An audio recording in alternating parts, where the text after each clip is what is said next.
Ei, gente, muito bem. Estamos aqui então para ver a questão dos trabalhos, tá? Então, peraí, deixa eu ver aqui, deixa eu abrir. Eu vou abrir para vocês o trabalho do Alejandro Valente, que foi o primeiro a fazer os trabalhos. Vou explicar. Não, aí você explica lá na coisa.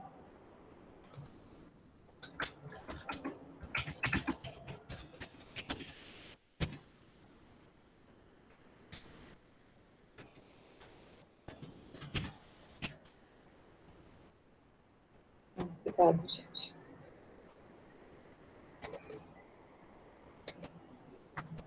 Cadê aqui? Só hoje que é mais cedo.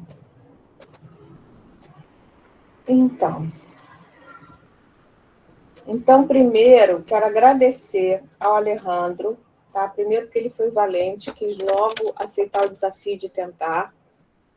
Depois, porque ele ficou tentando final de semana, a gente ficou feito dois doidos aí.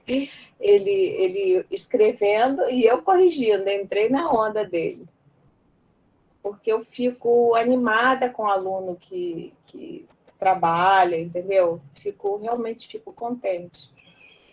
Então, é uma disposição assim para mim, bacana de ver. Tá? Então, isso para vocês entenderem como é que eu trabalho. Então, aos pouquinhos, eu queria que vocês tentassem se desfazer um pouco dessa cultura escolar. Eu estou lendo um texto que está falando sobre o ofício do estudante, o ofício de estudar, o ofício do estudante. Então, como que você aprende todas as manhas, né, da escola, e essa professora ela gosta disso, tem que falar isso que aí ela vai dar nota certa. Qual é a resposta certa? O negócio é qual é a resposta certa. Eu estou para escrever um artigo que vai se chamar A Pedagogia da Resposta Certa, né? A antipedagogia da resposta certa. Isso é um problema terrível, você querer saber qual é a resposta certa. Eu tenho um texto que eu vou mostrar para vocês, que eu vou dar para vocês, chama O Certo, o Errado e a Impostura, que fala um pouco já disso, é verdade, já escrevi isso, mas eu vou escrever um outro, tá? Então, o convite é esse, tá? É tudo um pouco diferente do que vocês sempre fizeram. É abandonar as formas, abandonar os logos da UF, o logo do não sei o quê. Assim, quer botar, bota. Se já botou, se já tem um modelo, ok. Mas por que eu estou falando isso? Por que eu estou chamando a atenção para não botar o logo? Porque quando a gente bota atenção nessas coisas, de alguma forma, a gente perde a atenção no que é mais importante, que é o conteúdo, tá? Então, isso tem muito a ver com uma coisa escolar, que é da capinha, e vocês sabem do que eu estou falando, né? Todo mundo sabe, essa coisa de escola, né? Então, tentar esquecer isso daí. Agora, tem umas coisas que são próprias do formato acadêmico, que aí a gente tem que fazer. Então, a primeira coisa que eu falei, olha, faltou formatação. Tem uns ícones que dão 4 opções de alinhamento. São esses daqui, ó. Estão vendo? Eu estou apontando com a setinha, tá?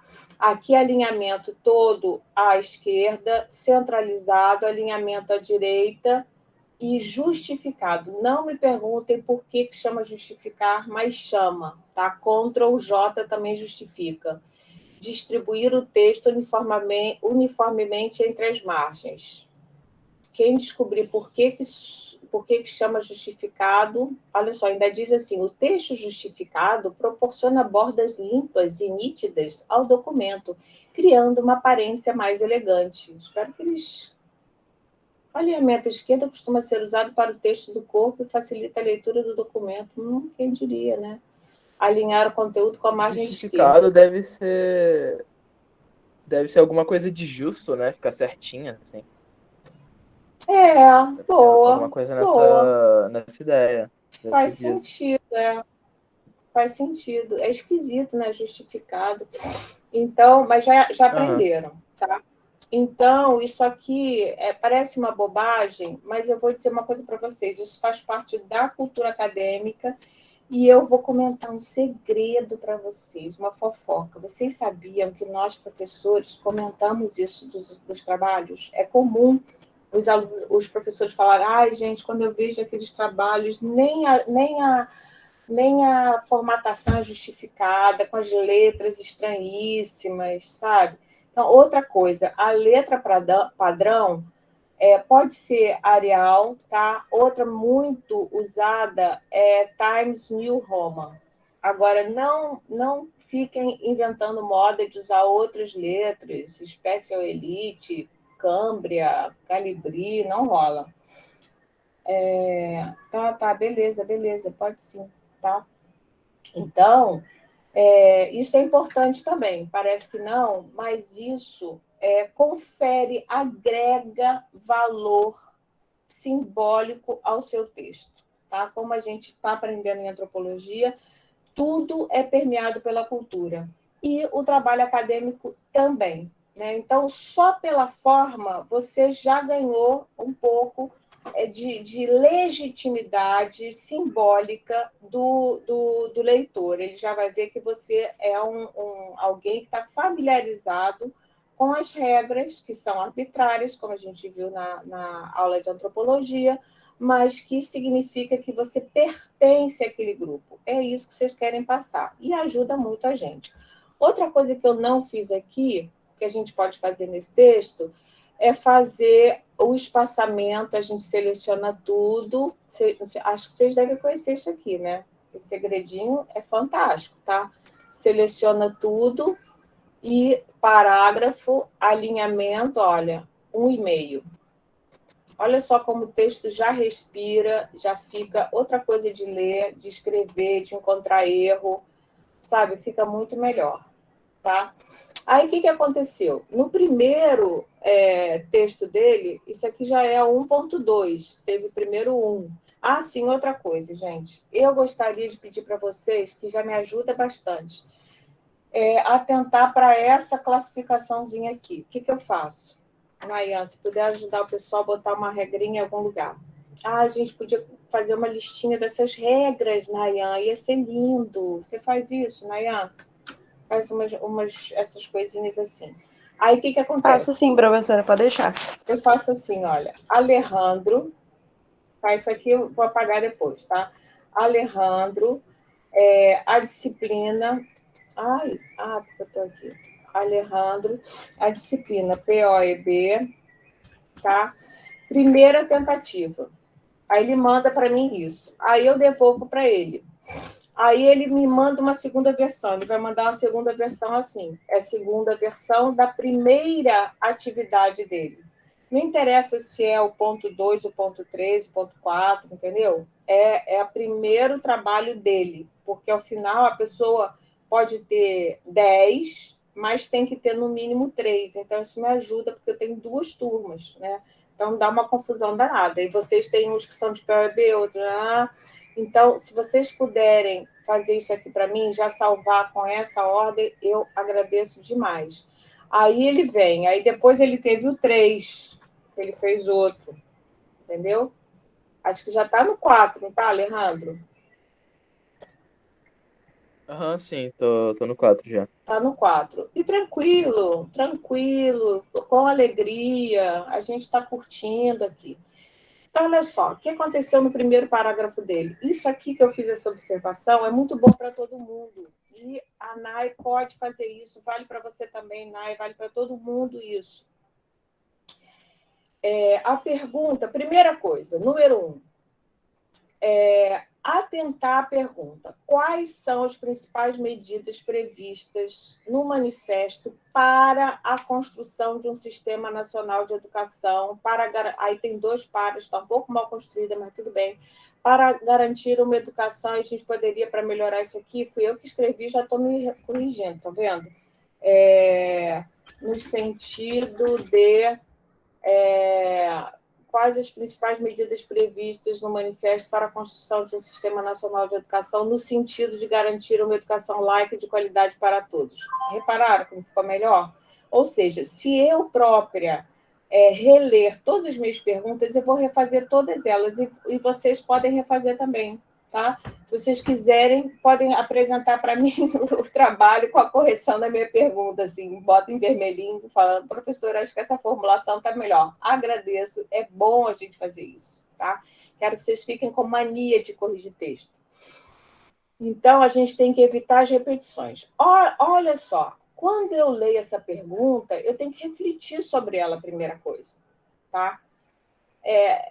Não faz sentido, a maioria de vocês ficou dizendo o quê? Que o manifesto quer fazer uma educação laica, de qualidade para todos e tal. Por que acontece isso? Porque vocês estão habituados, na pedagogia, a uma prática irritante, eu acho irritante, que é a prática do discurso ideológico sem conteúdo. Eu não sei se vocês já reconheceram isso. É um troço assim, que sempre falar que a educação, que o capitalismo é ruim, que tem que ser superado o capitalismo, que o aluno tem que valorizar a bagagem do aluno, que todo mundo tem um saber, que são outros saberes. Deixa eu ver o que mais que se fala. Que a educação tem que respeitar. São todas essas coisas, a maioria delas são certíssimas, tá? Só que, primeiro, não é tema dessa nossa disciplina. O tema dessa nossa disciplina, como eu já falei para vocês, são as condições materiais para essas coisas serem possíveis, porque senão a gente fica numa verborragia, estou usando aqui um termo do patrono da educação, tá? Ele usava esse termo. Então, a gente tinha que dispensar essa verborragia, né? Ficar falando, blá, blá, blá, e tinha que ir direto ao ponto. Isso é muito importante, tá? Então, lembrar isso. Essa disciplina, o tema é esse. Então, não adianta pegar aquilo que vocês trabalharam, por exemplo, em Filosofia da Educação sobre o manifesto, porque o trabalho do manifesto na disciplina de filosofia, o olhar da filosofia sobre o manifesto, vai se interessar em outras questões, que são mais o quê? Os fins da educação, né? Até as questões, eu olharia mais os fins, mas eu acho que também tem gente que olha essas questões pedagógicas, né? E tal. Não é nosso interesse aqui. É muito interessante que o manifesto tivesse o interesse de modernizar a pedagogia, sair da pedagogia tradicional, mas isso não responde essa pergunta, né? A resposta é: como é que eu vou garantir esta educação para os alunos, tá?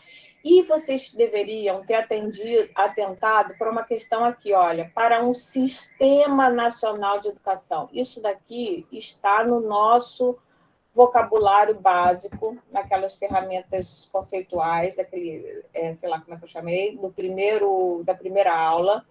Então, isso aí você tem que estar com o ouvido muito sensível. Isso aqui é o fio condutor da nossa disciplina inteira. Sistema Nacional de Educação. É isso que a gente quer construir. Então, assim, a resposta corretíssima, padrão, deveria primeiro dizer, né, que o Brasil, até 1932, não dispunha ainda de um Sistema Nacional de Educação. A gente comentou isso na aula. Isso está escrito no manifesto? Tá escrito no manifesto. Tá? E foi dito na aula. Então, aproveita, e no texto da outra moça também tá. Então, vocês não estão sabendo pegar as questões, tá? Pegar o que é importante, porque vocês estão acostumados a responder questões com um tipo de dificuldade muito mecânica, tá? Que nas avaliações externas, por exemplo, no PISA, eles categorizam níveis de proficiência de leitura, que é uma coisa muito interessante de estudar. Então, o nível 1, né, que é atribuído às crianças quando começam a ler, é a capacidade de localizar a informação explícita no texto. Tá? Vocês vão entender exatamente o que isso quer dizer. Por exemplo, você lê a história do Chapeuzinho Vermelho. Aí você pergunta, o que Aí no texto está escrito assim: Chapeuzinho Vermelho, então, foi para a floresta com o lanche, com a cestinha, com o lanche que a vovó preparou, que a mãe preparou para levar para a avó. Na cestinha, ela carregava suco de laranja, bolo de chocolate e uma maçã, tá? Aí o texto perguntava: o que Chapeuzinho Vermelho levava na cestinha? Suco de laranja, um bolo de chocolate e uma maçã. Resposta completa: Chapeuzinho Vermelho levava na sua cestinha o suco de laranja, um bolo de chocolate e uma maçã. Ponto. É isso que vocês estão acostumados. Aí, quando vão para a universidade, a coisa complica um pouquinho e fica assim: quais são os níveis de desenvolvimento segundo a teoria cognitiva do Piaget? Pré-operatório, operatório, não sei o quê, tá. Tá entendendo o que eu estou falando? Quer dizer, esse nível é um nível 1. Tanto faz se o que tem na cestinha é bolo, chocolate e maçã, ou os níveis de desenvolvimento do Piaget. O nível de dificuldade é o mesmo, e é mínimo, e é ridículo para um aluno de ensino superior. Não pode, tá? Vocês têm que desenvolver além disso, vocês têm que ser capazes de localizar informações não explícitas, ou seja, informações implícitas no texto, tá? De intenções, vocês têm que ser capazes já de associar, então, outros níveis de leitura, associar textos, associar ideias, pegar a ideia principal, tem várias coisas ali nos pontos do PISA de proficiência, eles explicam, tá? Então, qual é o coração dessa pergunta? É você dizer isso: caramba, em 1932, a coisa principal que o manifesto levanta é a necessidade de criar, construir um sistema nacional de educação, porque na América Latina era o único país que ainda não tinha um sistema nacional. Aí você explica para o leitor o que é, né?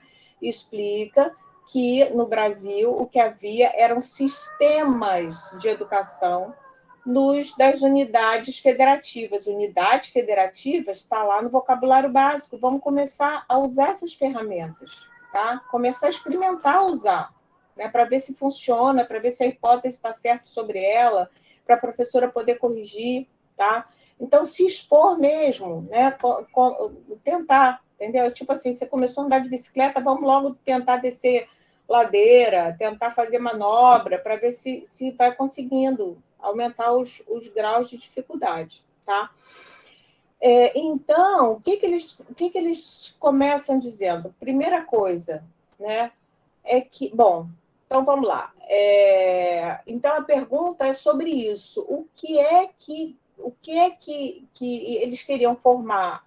Isso a pergunta já diz. Eles queriam construir um sistema nacional de educação para garantir educação laica e de qualidade para todos. Ok, isso aí era o que estava na cestinha. Aí já ferrou, né? Porque a pergunta já traz o que tinha na cestinha. Então, a pergunta quer alguma coisa além disso. E aí vocês não foram capazes de fazer, porque estão acostumados com pergunta tipo cestinha da Chapeuzinho Vermelho, tá? Então, essa é a primeira observação. Então, como construir um sistema? Gente, vocês acham que é fácil construir um sistema? Vocês poderiam falar da dificuldade que é construir um sistema nacional de educação num país continental como o Brasil, né? Tão grande. Como é que pode ser feito isso? O coração da resposta tem que ser considerado a responsabilidade do Estado nacional para fazer isso, senão não consegue, né? Por quê? Aí, se quisesse, poderia pegar as coisas que a gente explicou na primeira aula, né, de como é que funciona uma república federativa, podia aproveitar aquilo só para usar, para experimentar as ferramentinhas novas, sabe? Que são legais. Caramba, a professora me deu essa ferramenta nova. Então, isso tem a ver com aquilo, claro, né?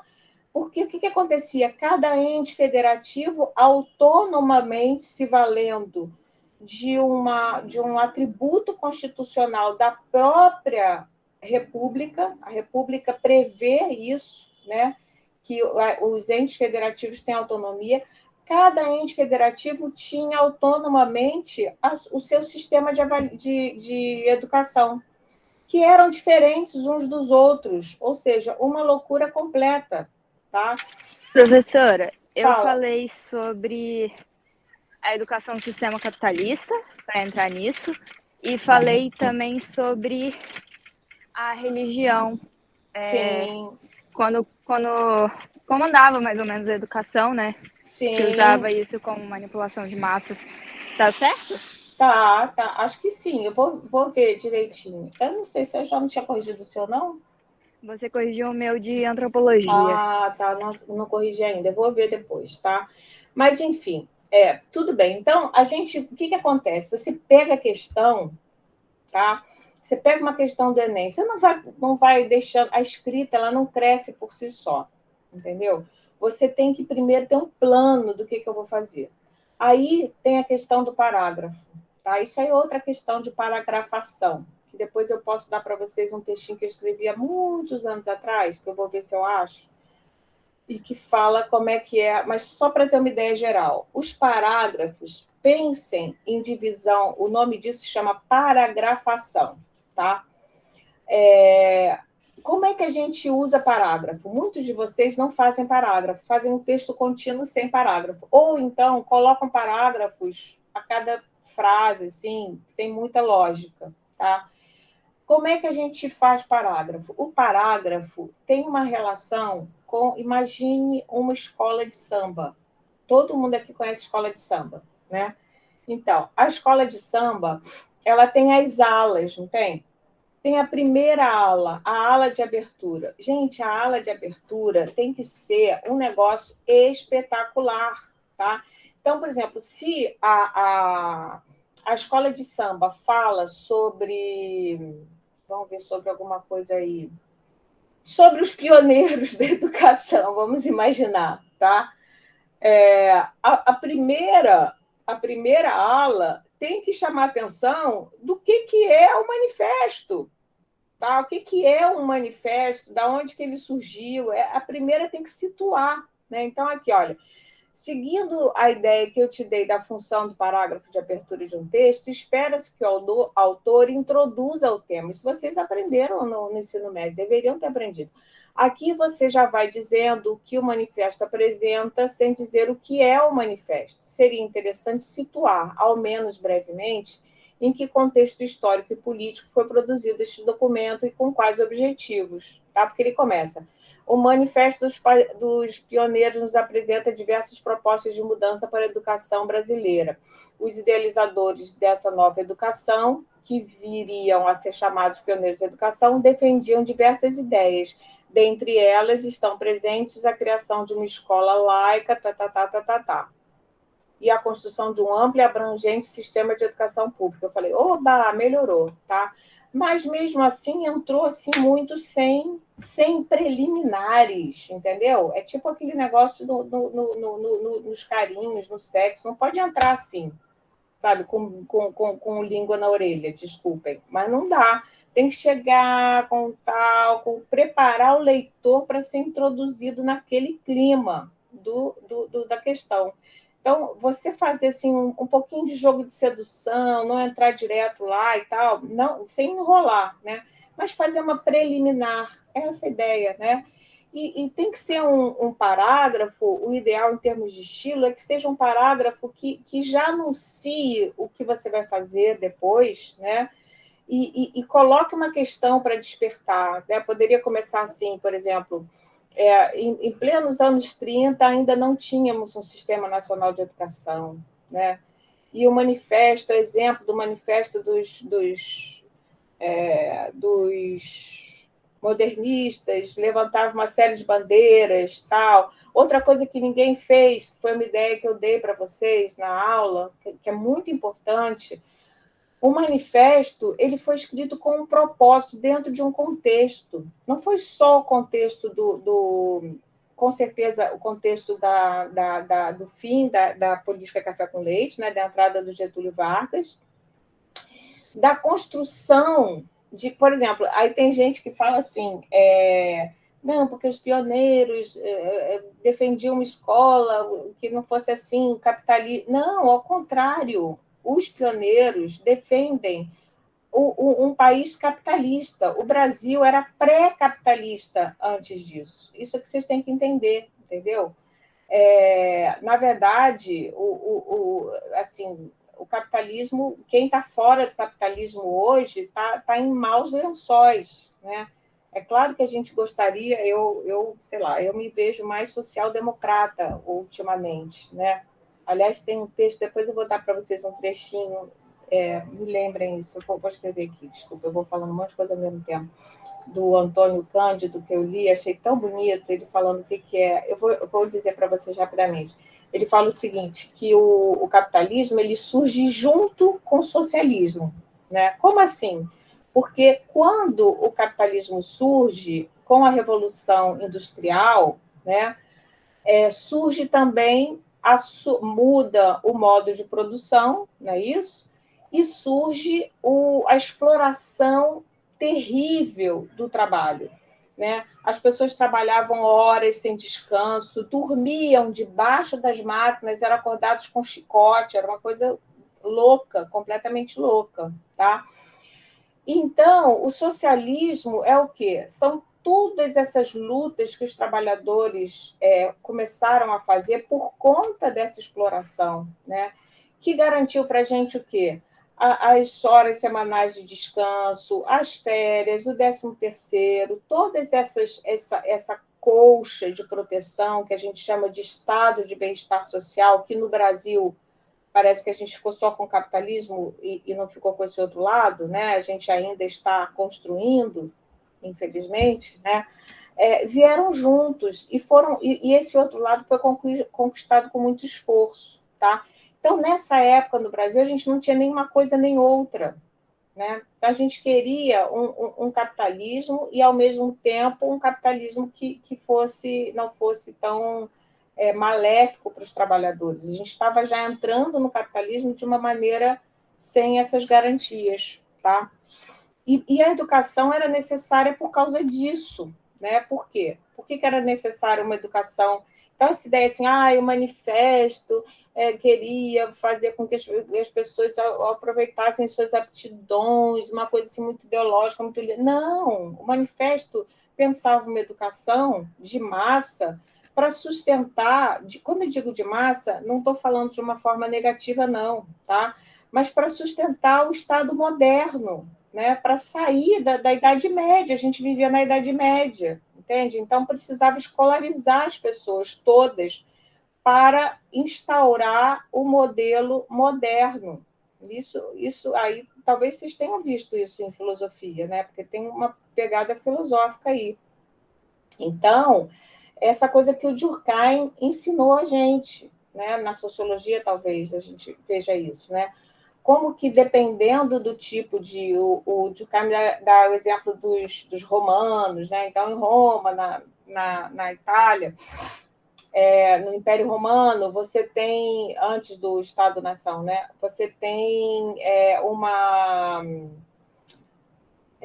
educação para formar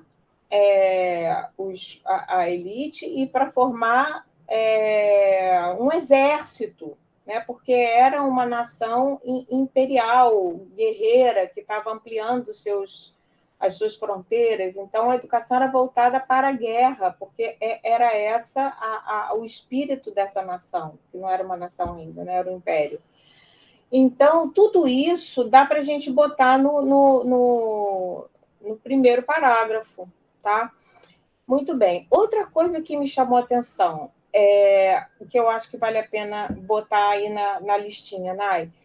Então, primeiro parágrafo, né? E aí, assim, os parágrafos, então, são como alas de escola de samba. Então, por exemplo, tem a ala das baianas, tá certo? Na ala das baianas só tem baiana, tá certo? Imagina a escola de samba dos pioneiros. Aí tem as baianas, porque a baiana tem em todo negócio tem. Né? A escola de samba tem que ter baiana. Aí tem lá as baianas. Aí depois vai ter um bloco que vai ser dos, por exemplo, se a gente fizesse uma escola de samba dos pioneiros, seria o bloco dos trabalhadores urbanos explorados, tá? Aí vem. Aí depois tem um bloco dos trabalhadores, dos imigrantes, dos anarcossocialistas, aí fantasiado de imigrante, tá, com aquela roupa de trabalhador, com aquela bonezinha assim, né, que os anarquistas usavam, tal, italianos, bonitões, tal. Aí o que acontece? Então eu já falei de 3 alas, tá? Depois vai ter uma outra ala que tinha, por exemplo, os sistemas em todo lugar do mundo, sei lá. O que acontece?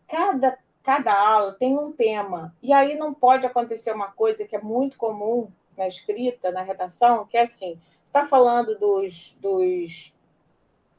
proletários urbanos e tal, aí você fecha o parágrafo, começa a falar dos imigrantes italianos, aí você fala dos imigrantes italianos, isso serve para a escola de samba do manifesto, para o texto já não vai servir, né, tá, gente? Estou pensando assim, simbolicamente.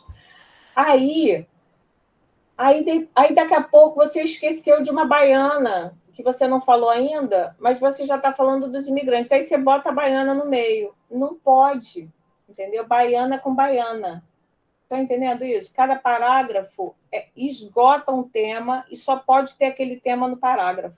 Mudou o tema, mudou o parágrafo. Então, é como se vocês, um exercício, é vocês tentarem pensar qual seria o título de cada parágrafo. Entendeu? Esse parágrafo ele está aqui para quê? Se ele fosse uma aula de escola de samba, ele apresentaria o quê nesse desfile, né? E é importante a gente ter uma ideia da arquitetura do texto. Vou lá assim, não, eu vou fazer uma coisa de impacto no primeiro, né? Se fosse o Joãozinho 30, vou botar os caras voando no primeiro parágrafo, na primeira ala, não sei o quê, depois os passistas, aí depois a bateria vem, aí você planeja tudo e planeja também o último parágrafo. O último parágrafo é o desfecho do negócio. Então, é um parágrafo também que tem que dar bastante atenção a ele, tá? Muito bem. Então, falamos de forma, falamos de conteúdo. Aí, isso aqui isso aqui é bobagem. Quando deste modo parece um projeto... sim, isso aqui vale a pena. Quer ver? Olha, como nos é apresentado no manifesto, a laicidade, porque a existência da... Não, a laicidade nas escolas, em geral, dá para cortar coisas. Quanto mais a gente conseguir cortar, melhor. É de extrema importância, pois uma escola que força crenças em seus alunos, com certeza não é uma escola aceita a todos. Isso aqui é um ponto importante, né? De lembrar que essa questão da religião, ela se torna uma escola que seja católica, ela se torna uma escola excludente, né? Porque nem todo mundo é católico no Brasil.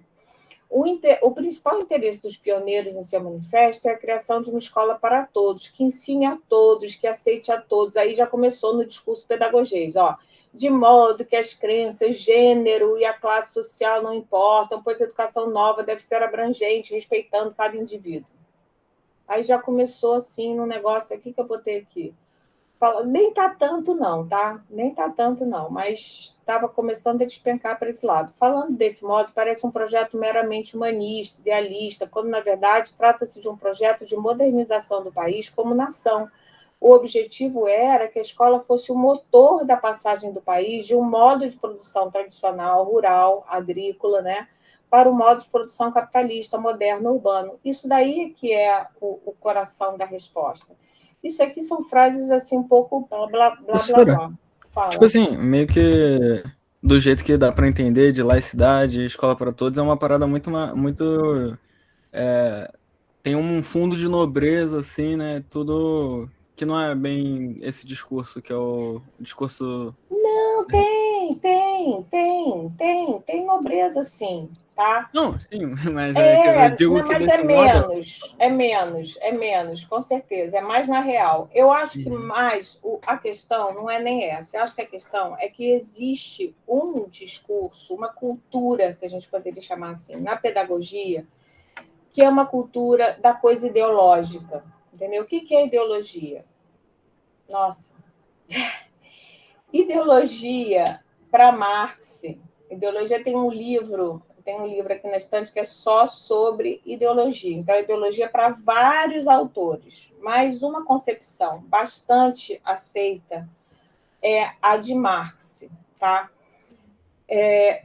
A palavra ideologia vem de ideia, né? Então, de alguma forma, você está no mundo das ideias. O Marx pensa, né? Ele pensou que a vida social ela tem dois níveis: a infraestrutura, que são as condições materiais, que é o tema da nossa disciplina de POEB, tá? E a superestrutura, que é o mundo das ideias. Uma coisa não vive sem a outra, tá? Então, é legal a gente ter ideais, por exemplo, aquela coisa que a música do Cazuza fala, ideologia, eu quero uma para viver, né? Ele não sabia o que era ideologia como conceito. Ele está usando a ideologia no senso comum. Bacana, tudo bem, não tem obrigação nenhuma. Eu quero uma ideologia para viver. A ideologia, nesse sentido, do senso comum, ela tem uma acepção muito nobre para usar o conceito aí que o Pedro está falando, né? É bacana, poxa, uma ideologia para viver, né? Mas no conceito do Marx, não tem nada de nobre, ao contrário, ela tem uma acepção negativa. Por que ela tem uma acepção negativa? Porque o Marx compreende que a realidade social ela é inapreensível para nós, observadores da realidade social. Por quê? Porque ela é extremamente complexa e contraditória, ainda por cima. Tá? Por que é contraditória? Porque depende do ponto de vista de cada um. Entende? Por exemplo, ontem foi aprovada em primeira instância, no primeiro turno, né, uma emenda parlamentar, um projeto de emenda parlamentar que vai garantir ao Bolsonaro fazer o Bolsa, a gente está brincando que é o Bolsa Eleitoral, né? Bolsa Eleição, que é o Auxílio Brasil, tá? Por um ano, então a PEC dos precatórios, tá certo? O que aconteceu? Se você perguntar para os bolsonaristas, foi uma grande vitória, né? Foi uma maravilha. Vai ter gente que vai dizer, nossa, que bom, vai garantir dinheiro para ajudar os pobres que estão abaixo da linha da pobreza, tá. Isso é verdade? Por um lado, é verdade. Mas tem um outro lado, tem um interesse eleitoral, que é esse lado menos nobre, né, que o Pedro está falando. Então, o que acontece, Pedro? O lado nobre, o menos nobre, o mais ou menos nobre, eles são reais, eles acontecem simultaneamente. Então, a realidade ela é complexa, dependendo do observador, do ponto de vista do observador, ele vai ter um olhar enviesado. O que é essa coisa do viés? Eu não sei se vocês sabem o que é viés. Viés é uma coisa que a gente usa, quem antigamente costurava, eu costuro até hoje. Viés é uma coisa que você coloca na bordinha da roupa. Eu não tenho uma roupa com viés, tá? Que é para dar um acabamento. Só que esse viés ele é cortado na diagonal do tecido para ele poder adquirir formas arredondadas, tá? Para ele se dobrar. Então, esse é o termo original. O uso metafórico dessa palavra é quando você olha por um ponto de vista particular seu e você está com o olhar enviesado, você está com o olhar viciado, você só olha o seu ponto de vista. Isso é ideologia, tá? Isso, então, o Marx chamaria de distorção ideológica. Você só olha um aspecto, né? Então, você vai dizer, nossa, foi uma grande vitória. Isso isso não faz jus à complexidade. Isso não faz jus à complexidade do que aconteceu ontem na Câmara, né? Foi uma grande vitória. Para um grupo de parlamentares, foi uma grande vitória, né? Ao custo de, por exemplo, de milhões de dinheiros para comprar os parlamentares para votarem nessa proposta com emenda parlamentar, enfim, uma bagunça total. Então, boa noite, Zara. Então, a questão da ideologia, ela fica no mundo das ideias, tá? E distorce a realidade complexa, né? Então, deixa eu ver se eu dou mais um exemplo assim. Tem um exemplo que eu dou que é bem banal, que funciona, eu acho bastante bem. É um exemplo familiar, né? A gente, por exemplo, tem os nossos pais. Eu perdi meu pai esse ano, tá? Um senhor que já tinha 92 anos, ok, tudo bem. Quer dizer, é triste, mas tá. O que acontece? As pessoas, os seres humanos mesmo, eles são complexos, né? Então, seria uma desvirtuação, um desvio ideológico eu dizer que o meu pai foi o melhor cara do mundo, do planeta. Não, não, foi um cara bem bacana, mas tinha uma porção de outros lados estranhos, entendeu? Era um cara agressivo, violento, meio malucão, né? Mas uma delícia, brincalhão, inteligente, entende? Então vocês têm que começar a tentar ver as coisas, usar essas estruturas linguísticas do por um lado isso, mas por outro aquilo. Apesar disso, apesar de ser uma pessoa perdulária, meu pai tinha bom coração, tá entendendo? Compor essa complexidade das coisas e sair desse mundo cor-de-rosa, que aí o Brasil, se mudar a educação, vai ficar tudo lindo, todos vão aceitar a diversidade. E, gente, não existe isso. Ontem a gente estava falando na aula de antropologia, né? Ninguém aceita tudo quanto é diversidade. A gente é intolerante a certas coisas. E é bom que seja, porque tem coisas que são intoleráveis, né? Mas isso cria conflitos, a vida social é cheia de conflitos mesmo, tá? Então, tentar sair desse plano, assim, que normalmente funciona na maioria das disciplinas, mas comigo não vai funcionar, tá? Esse mundo cor-de-rosa da pedagogia, que basta dizer a educação deve ser isso para superar o sistema capitalista, todos iguais, não sei o quê, não rola, porque não é. Especialmente nessa disciplina de POEB, tá? Porque essa disciplina trata do quê? Das condições materiais para você conseguir as coisas, entendeu? Então, vamos dar um outro exemplo aí de infraestrutura e superestrutura. Um exemplo banal do dia a dia. Outra coisa, se a gente não é capaz de dar exemplos banais do dia a dia, a gente não entendeu os conceitos. Tá? Isso é uma boa teste para a gente ver se a gente aprendeu as coisas, explicar para uma pessoa que não sabe nada, assim, que não estuda, para ver se a gente entendeu. Porque aí eu estava já com meus filhos de 5 anos de idade, explicava essas coisas para eles com exemplos deles. Né? Então, se eu digo assim, plano das idealizações, plano do discurso. Nossa, esse ano eu vou superar todas as minhas dificuldades do meu corpo físico, eu vou fortalecer meus músculos. Eu realmente tenho um problema articular, olha só. Eu tenho um problema articular, que eu sou super hiperflexível. Aqui, ó. Tá? Um negócio meio estranho.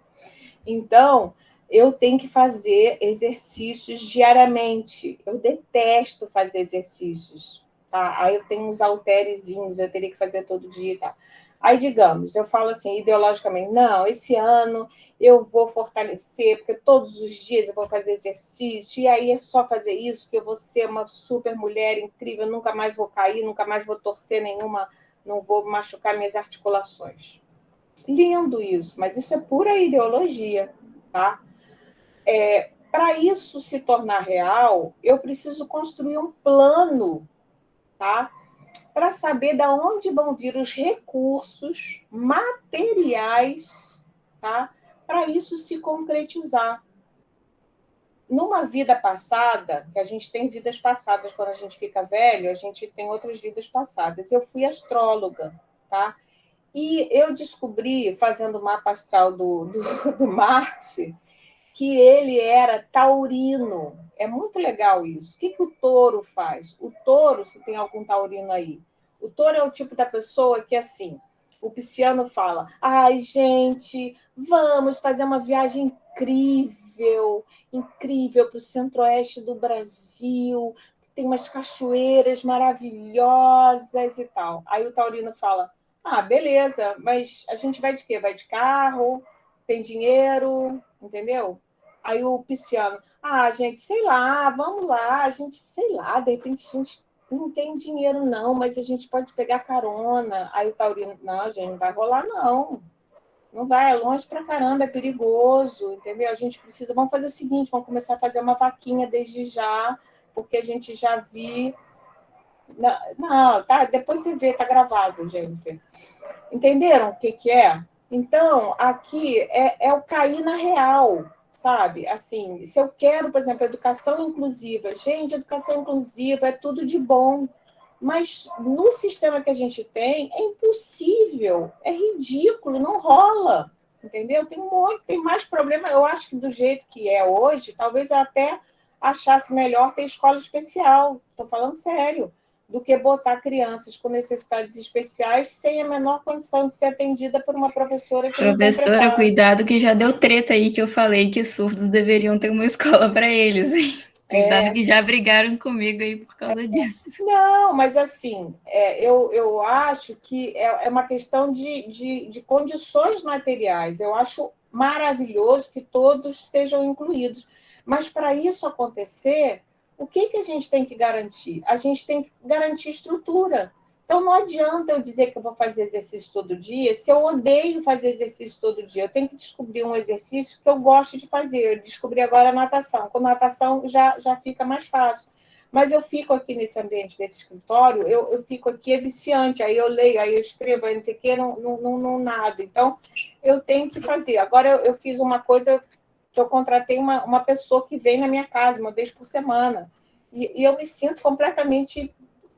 Eu tenho vergonha de dizer isso, entendeu? Porque são exercícios simples que eu poderia fazer sozinha, mas eu não faço. Então, o que eu vou fazer? Eu não faço, porque eu não faço. Não adianta eu ficar idealizando o que eu vou fazer. Eu não faço. E aí eu me machuco, e aí eu estou sempre com as articulações ferradas, entendeu? Então, essa disciplina é o esforço para a gente abandonar, não é abandonar, né? Ao contrário. Essas ideias, elas guiam a gente, mas a gente tem que construir,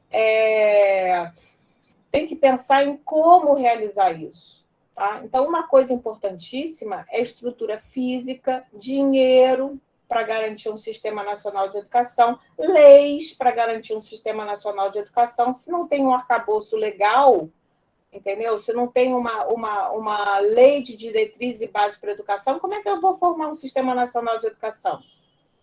Sabe, gente, cai um pouco na real, senão ficam os piscianos dizendo que o mundo seria maravilhoso se a gente fizesse uma viagem para a Lua. Ai, vamos fazer uma viagem para a Lua, pô, mó barato, sei lá, e toma um ácido e fica, viagem para a Lua, demais. Mas professora, eu falei sobre isso, eu falei, todo mundo quer incluir, mas alguém aqui, por exemplo, já procurou aprender Libras para caso tenha algum aluno na sua escola que precise disso? Ninguém.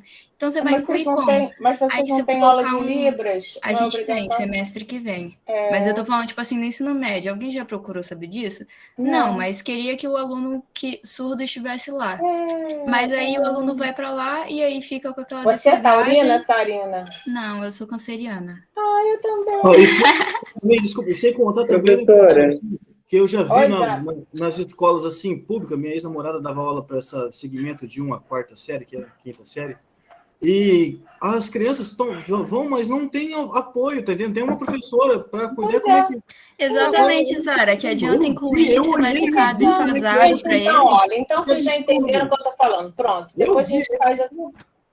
Tá certíssimo, Zara. Então, o que acontece? Isso aí é papo de pisciano doidão. E eu sou pisciano, mas não sou assim não, professora? Muito bem, deve ter um ascendente em touro, alguma coisa em terra aí para segurar, porque aí fica ótimo, porque o bom é a gente ter as viagens, ter os ideais, mas, ao mesmo tempo, né, juntar o dinheiro, pensar nas coisas, sabe? Ah, vamos viajar, cadê o... Ah, mas eu não tenho... Ah, meu passaporte está vencido. Pô, cara, não acredito, você vai viajar, não tem passaporte, entendeu? Não tem a mochila, sim, as condições materiais mínimas. Essa aula, essa disciplina é sobre isso. O tempo inteiro vai ser sobre isso, tá? Então, o que garante as coisas para acontecerem de verdade? Porque senão fica aquele discurso de eleitoreiro, entendeu? Programa eleitoral.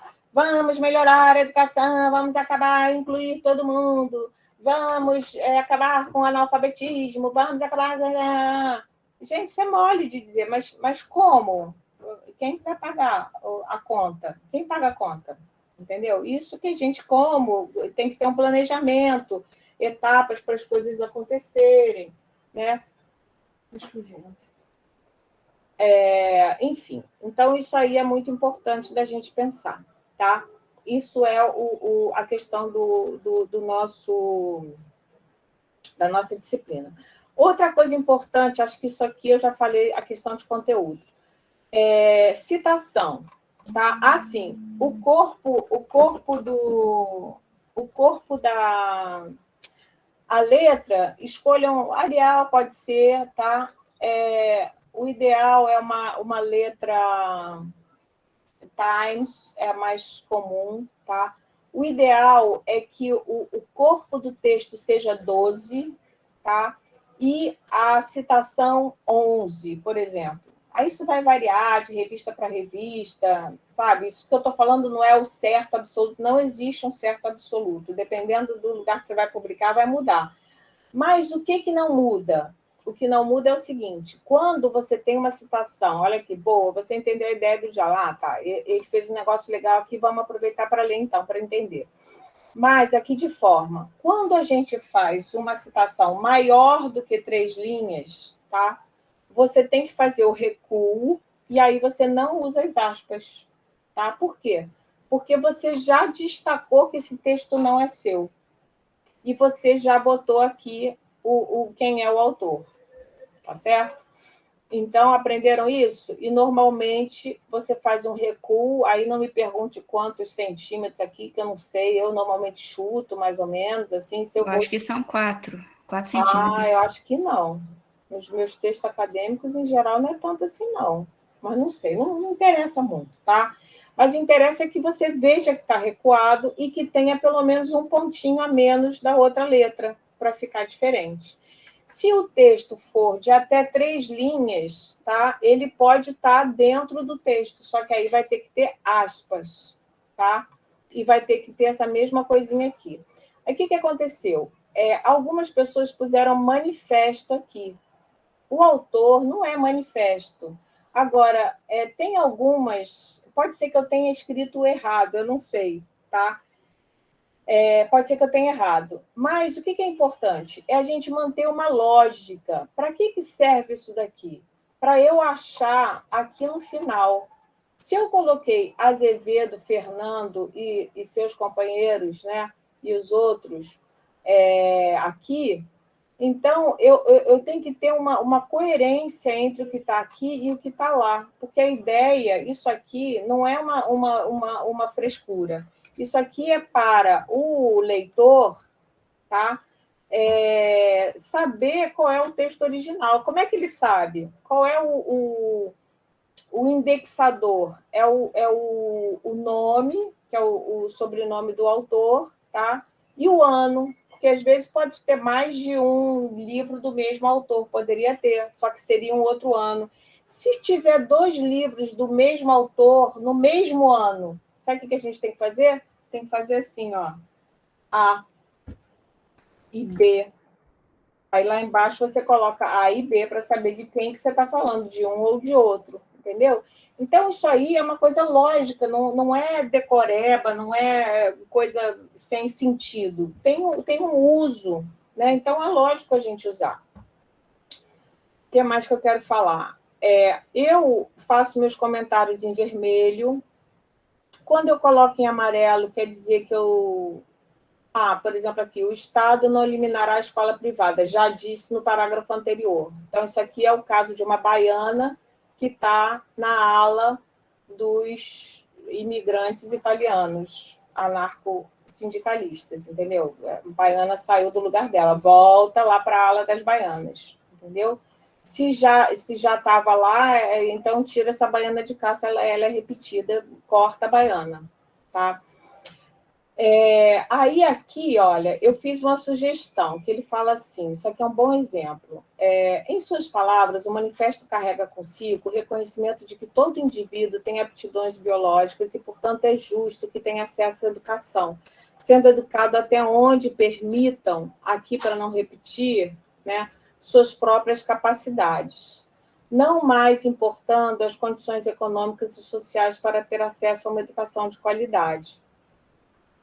Porém, cabe a ele criar uma escola única, uma mesma educação de qualidade para todos. Ficou meio esquisito, aí eu botei sugestão. Cabe, portanto, ao Estado, tá, criar uma escola única, porém não uniforme. Isso é uma ideia muito importante do manifesto. Isso é, que respeite as diversidades locais, capaz de promover uma educação de qualidade para todos, independente da sua origem socioeconômica e cultural. Ficou maravilhoso. Aí, assim, poxa, foi a professora que deu a sugestão, eu tenho que escrever de outro jeito? Não, a professora deu de presente, inclui no seu texto, está valendo. Tá? Eu estou ajudando. Se você aprendeu isso daqui, essa construção, estou te dando de presente uma forma de construir. Tá? E é assim que a gente vai aprendendo. Usa, inclui. Pode incluir à vontade. Tá? Outra coisa que eu acho que aqui de conteúdo, que não ficou muito claro, essa coisa das aptidões biológicas. Né? O que acontece é o seguinte... os pioneiros, indo assim na onda do Piaget e tal, eles acreditavam que eles estão na ideologia do dom, né? Eles acreditavam que as pessoas fracassavam porque não tinham não tinham condições de desenvolver o seu dom, a sua aptidão natural. Só que depois, no processo de democratização da escola, conforme esse sistema foi se solidificando e mais pessoas das classes populares entraram na escola, né? O que foi se observando? Isso aí é uma coisa que é datada, ou seja, isso foi ultrapassado, esse pensamento dos pioneiros, né? Eles eram bacanas em alguma coisa, mas eram fracos em outras, porque eles eram de uma época. Então, a gente pode dizer assim, o manifesto é uma coisa... tem gente que fala, são os liberais, capitalistas, a esquerda gosta de falar mal do documento assim, ou então a direita fala, enfim, esses extremos, sai disso, entendeu? Não dá para ignorar a importância desse documento, mas tem limitações, uma das limitações é essas, né? Essa, justamente, da ideologia do dom. O que quer dizer isso? Quando essa escola começou a se organizar atendendo mais, porque antigamente só atendia realmente as classes privilegiadas, né? Quando as classes populares entraram, elas fracassavam.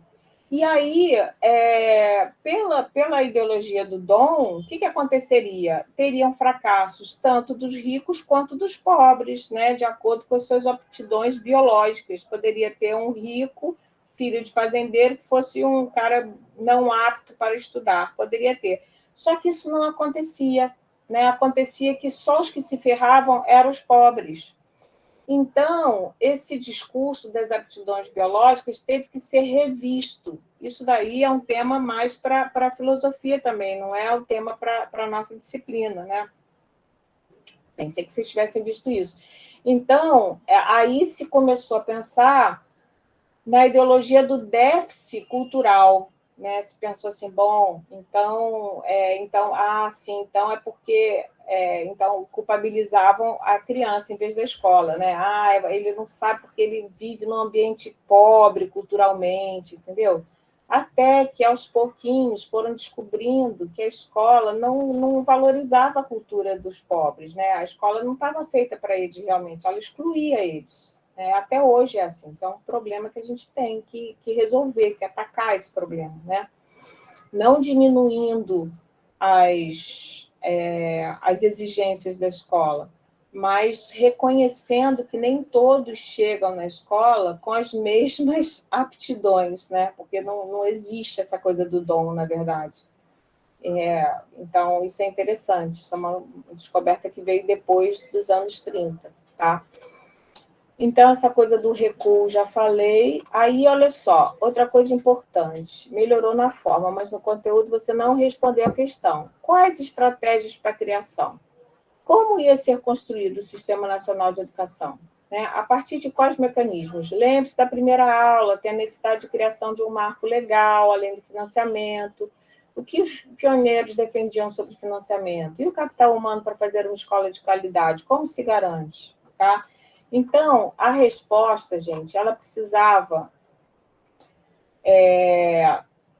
de, acho que, pelo menos 3 coisas. Primeira coisa, teve gente que respondeu super bem isso, mas agora já não vai dar tempo, porque a gente tem que entrar na aula mesmo, tá? A questão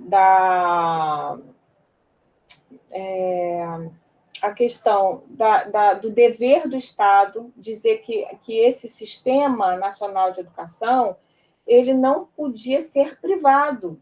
Né? Por quê? Porque isso é um interesse público. Usa as ferramentas conceituais da primeira aula. Tenta usar para o negócio que a gente está brincando agora novo. Tá? Então, não faz sentido a gente esperar que a iniciativa privada vai colocar a escola privada, né, num lugar onde ninguém tem dinheiro para pagar a escola, e ela vai dar de graça. Claro que não, né? Então, para uma escola atingir todo o território nacional, é só vocês pensarem, sair desse plano assim do óculos cor-de-rosa da pedagogia e pensar nas coisas práticas. Pensa como um taurino que vai viajar, entendeu? Eu falei, não, mas peraí, mas como é que vai ser? Assim, escola no interior do Piauí, como é que vai botar a escola lá? Vocês fazem ideia de quanto custa isso? Né? Porque tem que botar instalação, tem que botar água, tem que botar luz. Né? É o caso das universidades. Vamos interiorizar as universidades, tá? Mas a gente está lá há anos, desde 1992, que a UF está em Angra, e a gente não tem um prédio próprio ainda. Gente, é uma loucura. Por quê? Porque a União não dá as condições materiais. A gente tem que ficar pedindo para o município. Não é obrigação do município oferecer ensino superior. Isso é obrigação e responsabilidade da União, tá? Então, vira uma coisa completamente fantasiosa, tá? Por isso que a Estácio cresce e a gente fica naquela situação de precariedade absoluta. Por quê? Porque foi um projeto bonito, mas que não previu justamente as condições materiais que são extremamente indispensáveis para o desenvolvimento de qualquer projeto. Entendeu? Ninguém vai para Machu Picchu de carona, sem nenhum tostão no bolso, e sem passaporte, e sem roupa, e sem mochila. Não rola, entendeu? Então, tem que sair desse psianismo maluco aí da pedagogia, tá? Então, precisa pensar isso, que o Estado tem que se responsabilizar para formar esse sistema, para criar essa estrutura física, né? Para isso, ele precisa financiar a educação. Aí você pensa, então pronto, o Estado financia. Sim, mas da onde ele vai tirar o dinheiro? Aí ele vai ter que fazer o quê? Vai ter que vincular recursos para a União. Está lá na primeira aula também, vincular recursos para a União. Isso aparece no manifesto. Né?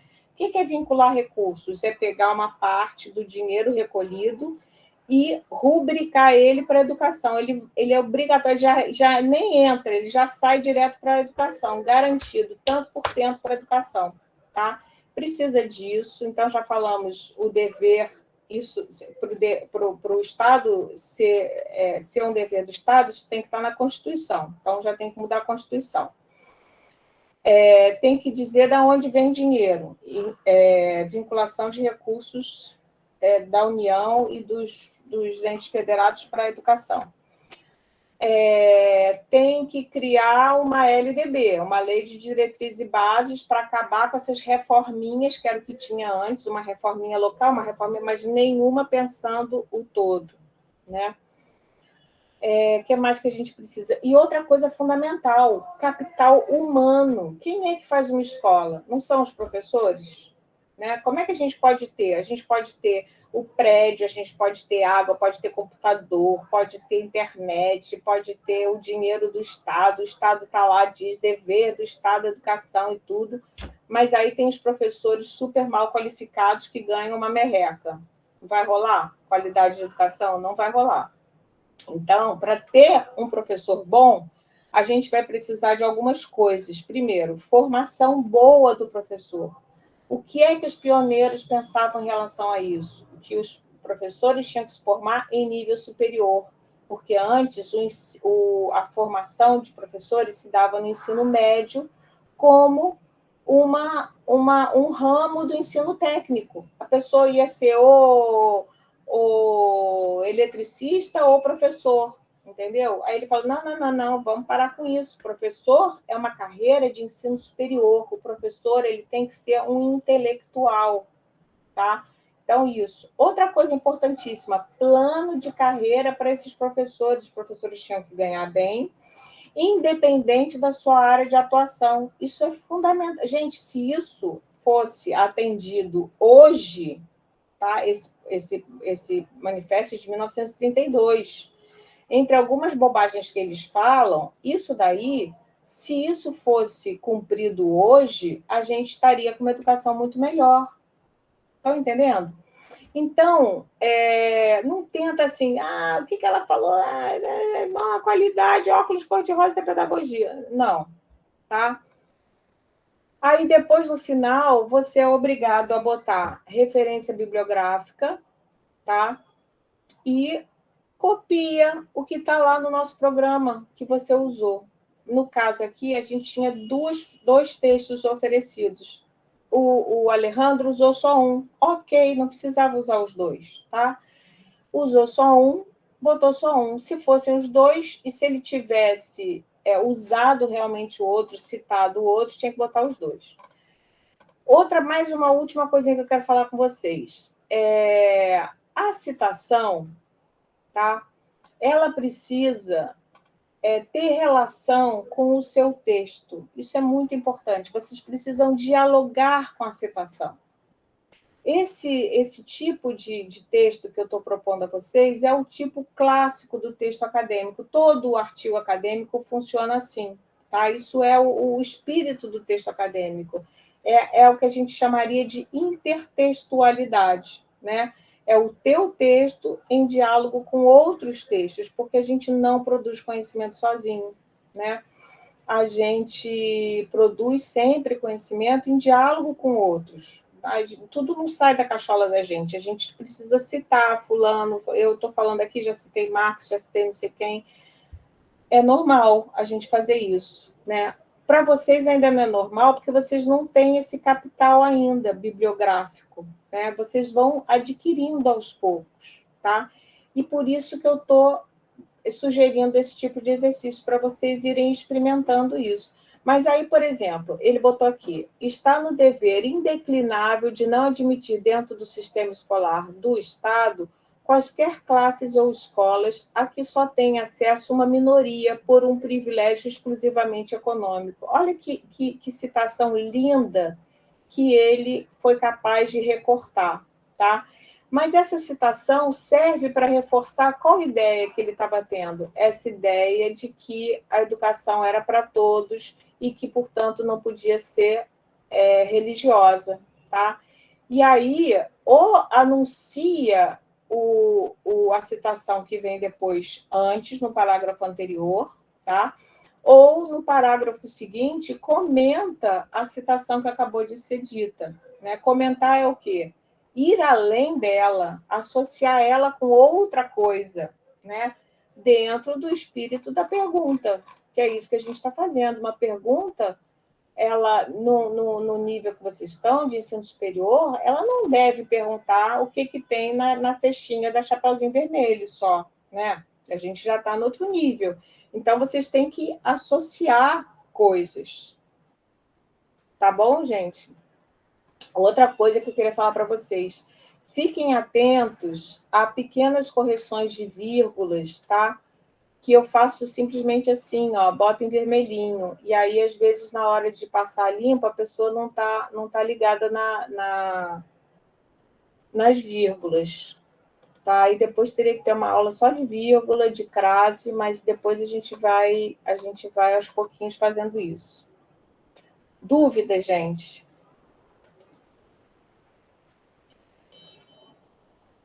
Alguém quer perguntar alguma coisa sobre o trabalho? Eu falo pelos cotovelos, né? Eu canso vocês, né? Tá tudo não, passou rapidinho essa 1 hora aí. Obrigada, Alejandro, obrigada. Bom, tudo bem então, gente? Então vamos. Vou fazer o seguinte: eu vou desligar aqui para a gente botar separado. A gente vai cortar aqui. Professora, então, eu cheguei por agora, né? Eu gostaria de saber, como eu não peguei o início, se eu tenho que entregar realmente hoje, porque eu gostaria de fazer. Aí eu tenho um prazo até de uma noite para entregar? Não. A gente combinou, eu não falei isso, não, mas é uma boa pergunta, Jennifer. Eu combinei, já tinha combinado com vocês que esse primeiro trabalho, como eu quis explicar melhor e tal, na próxima semana vocês podem entregar os 2, tá bom? Para vocês refazerem isso, tá? E aí, tudo bem. Lembrando, gente, o seguinte, que semana que vem eu estou num evento e eu não vou poder corrigir o trabalho de vocês semana que vem. Então, não fiquem aflitos, porque depois eu vou voltar ao meu ritmo de correção habitual, tá? Mas semana que vem, realmente, eu vou estar com outras coisas concentradas, não vou poder corrigir, tá? Então, sem aflição, professora. Tá. Aí eu vou fazer o seguinte, eu vou sair, tá? Para a gente ter os vídeos separados, para a pessoa poder acessar uma coisa ou outra, botar no canal, e a gente volta, a gente pode dar uns 5 minutinhos de descanso, pode ser? E a gente volta para a nossa aula, tá bom? Combinado? Ok, professora. Beijos.